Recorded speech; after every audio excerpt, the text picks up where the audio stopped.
പ്രബോധന രംഗത്ത് പുത്തനുണർവുമായി ലൗദി ഖുർആൻ masters club അവതരിപ്പിക്കുന്നു രാത്രി സന്ദേശം. എന്നും രാത്രി 9 മണിക്ക് യൂട്യൂബിലൂടെ പ്രസംഗ പരിശീലന കളരിയിലെ പഠിതാക്കൾ നിങ്ങൾക്കായി ഒരുക്കുന്നു. കേൾക്കുക, പ്രബുദ്ധരാവുക, മറ്റുള്ളവരിലേക്ക് എത്തിക്കുക. ബിസ്മില്ലാഹിർ റഹ്മാനിർ റഹീം. അൽഹംദുലില്ലാഹി റബ്ബിൽ ആലമീൻ. അസ്സലാത്തു വസ്സലാമു അലാ റസൂലിൽ അമീൻ വഅലാ അലിഹി അസ്ഹാബി അജ്മഈൻ. അമ്മാ ബഅദ്. എൻ്റെ ശബ്ദം കേൾക്കുന്ന മാന്യ സഹോദരന്മാരെ, അസ്സലാമു അലൈക്കും വറഹ്മത്തുള്ളാഹി വബറകാതുഹു. ഞാൻ നിങ്ങളുടെ മുമ്പാകുന്നത് നാട്ടിലൊക്കെ നടക്കുന്ന ഒരു സംസാരമുണ്ട്.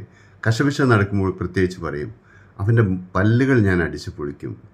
അതുപോലെ തന്നെ പ്രവാചകൻ സല്ലല്ലാഹു അലൈഹി വസല്ലമയുടെ കാലത്ത് പ്രവാചകൻ ബദറിൽ കുറേ ആളുകളെ ബന്ധിസ്ഥരാക്കിയ സമയത്ത് ഉമർ റളിയല്ലാഹു അൻഹു പ്രവാചകനോട് ആവശ്യപ്പെടുകയാണ്, മക്കയിൽ മുഹമ്മദ് നബിക്കെതിരെ സല്ലല്ലാഹു അലൈഹി വസല്ലമയെതിരെ ശക്തമായി ആരോപണവും സംസാര ചാതുര്യമുള്ള മക്കയിലെ നേതാവും ആളുകളെല്ലാം അംഗീകരിക്കപ്പെട്ടതുമായ സുഹൈൽ ബിൻ അംറിനെ എനിക്കൊന്ന് തന്നാൽ ഞാൻ ഇതുപോലെ ഒന്ന് ചെയ്യാമായിരുന്നു. ഇത് കേട്ട പ്രവാചകൻ 2 മറുപടിയാണ് പറഞ്ഞത്. സഹോദരന്മാരെ, നമ്മൾ ഉൾക്കൊള്ളേണ്ട 2 മറുപടിയാണ്. ഒന്ന്, അള്ളാഹുവിൻ്റെ പ്രവാചകൻ പറഞ്ഞു, നാളെ പരലോകത്ത് അള്ളാഹു എന്നെ ഇതുപോലെ ആക്കുമെന്ന് ഞാൻ ഭയപ്പെടുന്നു. രണ്ടാമത്തേത് അതിനേക്കാട്ടി ഉപരിയാണ് ഉപദേശം. നാളെ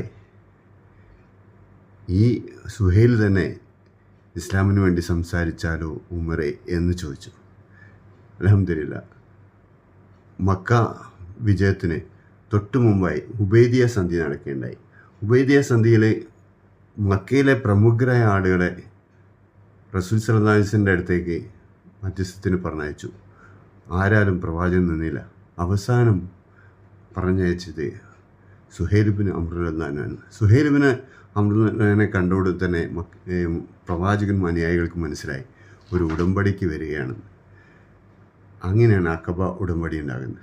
ഹിജ്റ 6-ാം വർഷത്തിൽ അക്കബ ഉടമ്പടിക്ക് ശേഷം ഹിജ്റ 8-ലാണ് അക്കബ ഉടമ്പടി തെറ്റിച്ച് മുസ്ലിങ്ങളെല്ലാം തന്നെ മദീനയിൽ നിന്ന് മക്കയിലേക്ക് പ്രവാചകൻ്റെ കൂടെ വരുന്നത്.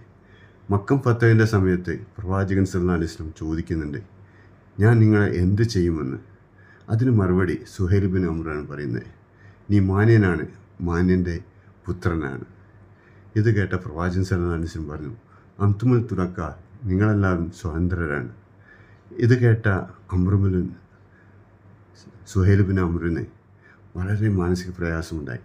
അദ്ദേഹം ഉടനെ അഷ്ഹദു അൻ ലാ ഇലാഹ ഇല്ലല്ലാഹ് വ അഷ്ഹദു അന്ന മുഹമ്മദൻ റസൂലുള്ളാഹ് എന്ന് പറയാണ്. പിന്നീട് പ്രവാചകൻ സല്ലല്ലാഹു അലൈഹി വസല്ലം മരിക്കുന്ന സമയത്ത് അബൂബക്കർ സിദ്ദീഖ് റളിയല്ലാഹു അൻഹു ഖുർആനിലെ വചനം ഓതിയപ്പോഴാണ് ആളുകൾക്ക് മനസ്സിലായത് പ്രവാചകൻ മരിച്ചിട്ടുണ്ട്.